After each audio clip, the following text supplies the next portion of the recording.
Nandirito na po ang pinakahihintay ng lahat at nilabas na po nila ang Maxim GT400, isang expressway legal na maxi scooter. Para sa akin, very attractive po ito pong kanyang daytime running light. Wow, napakabangis ha. Parang nagkaroon siya rito ng robotic effect pagdating po dyan sa kanyang daytime running light. At ito pong kanyang main headlight, gumagamit po ito ng projector lights na parang nagsisilbing kanyang mga mata, no? Napakabangis, parang robot yung kanyang dating. Mayroon naman po siyang logo ng SIM dito sa gitna at mayroon po siyang integrated ng napakataas na visor na clear color, which is maganda yan dahil nakakapag-reduce po yan ng patig pagdating sa malalayong biyahe dahil nakakapagbigay po yan ng better aerodynamics. At mapunta naman po tayo rito sa kanyang side profile, napaka-muscular. Expected na natin yan mga KLM dahil maxi scooter to.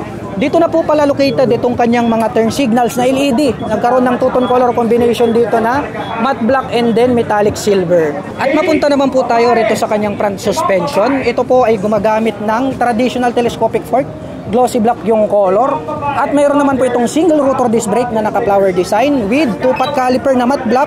SIM yung brand name. At may added reflector lights dito sa bandang gitna. At ito naman pong kanyang front fender is metallic black yung pagkaka-finish at may nakalagay po rito na traction control.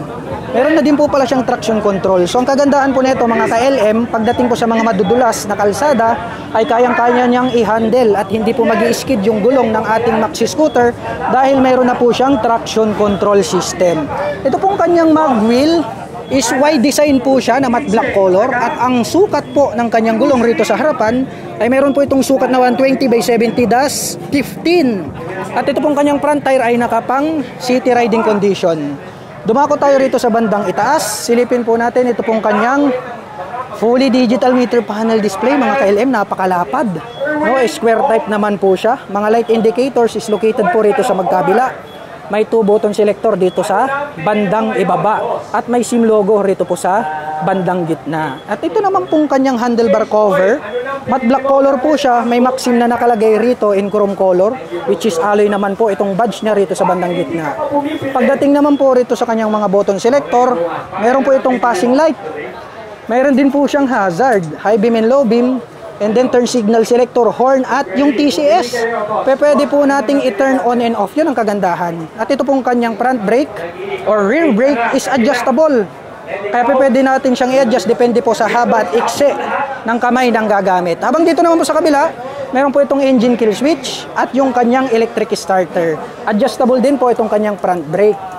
At dito po sa bandang gitna, dito po located, dito pong kanyang ignition. Equipped na po pala ito ng smart keyless system. Wow, di ba? At ito pong kanyang front pocket, meron po siyang dalawa rito sa left and right. Buksan natin. Maluwag din, no? At saka mahaba itong banda rito sa kanan. Check natin itong nandirito sa kaliwa. Maluwag din mga KLM, pwedeng maglagay ng mobile phones. At ang kagandahan niyan, meron na rin po pala siyang integrated dito na USB charging port. Nakalagay rito is quick charge 3.0. Wow, fast charging ha. Unbelievable. Kagandahan naman yan, pwede po tayong mag-recharge ng ating mga mobile phones at gadgets. At ito pong kanyang fuel tank ay located dito sa gitna. At napaka-forma kasi nga, nandirito po siya banda sa harapan ng kanyang upuan. Wow, silver color naman po siya na metallic. At ito pong kanyang upuan, ito yung mga mas gusto ko sa mga maxi scooter. Dahil nga talagang napakalapad, muumbok tong part na to na parang nagkaroon ng camelback design. May nakalagay po rito na Maxim, naka-embroid po yan. Yung pagkakatahi, makikita natin na durable talaga. Anti-slip naman po na mat, ito pong kanyang upuan, no? Kaya hindi ka dudulas. At ito naman pong kanyang integrated na grab bar.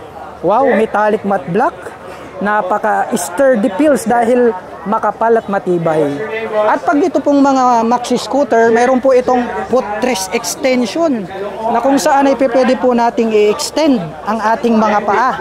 Kaya try natin mga KLM para masukat natin kung gaano nga ba kalaki itong kanyang footrest. Saktong-sakto, very occupied yung ating mga paa.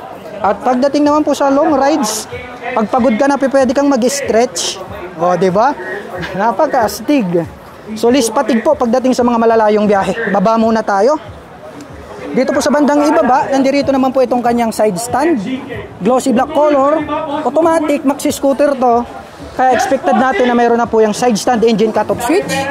Mayroon din po siyang center stand na glossy black color. At itong kanyang pillion step para sa ating back rider is chrome color naman po siya na diecast, kaya mas maganda to dahil hindi po siya nagpipade at hindi po siya nagraras. Two-tone color combination naman po ito pong kanyang side cover, no? May touch po siya rito ng silver tapos metallic matte black. May nakalagay po rito na Maxim GT. 3D emblem yan mga ka-LM ha. Napaka-premium po ng kanyang dating. At ito pong kanyang engine, napakalapad, no? Matte black yung color. May naka-emboss naman dito na SIM brand dito sa kanyang engine cover. At wala po tayong maibibigay sa inyo na engine specifications dahil wala pa pong binigay ang SIM Philippines. Ngunit ito po ay mayroong 400 cubic centimeter. Hanggang dun lang yung ating maibibigay sa inyong information. At silipin naman po natin itong kanyang tail light. Wow, very attractive. Mayroon po siya ritong split na daytime running light. Yung brake light niya nandito sa middle. At included na po pala itong kanyang mga turn signals mga ka-LM dito po sa kanyang tail light assembly. Which is good dahil wala ka na pong naka-pop up na turn signals gaya ng iba na pag naisagi natin sa matitigas na bagay ay pwede pong mabali. At itong part na to na naka-emboss, mayroon na po siyang plate light. May added reflector lights dito sa gitna. At ito pong kanyang rear fender ang kanyang nagsisilbing plate holder.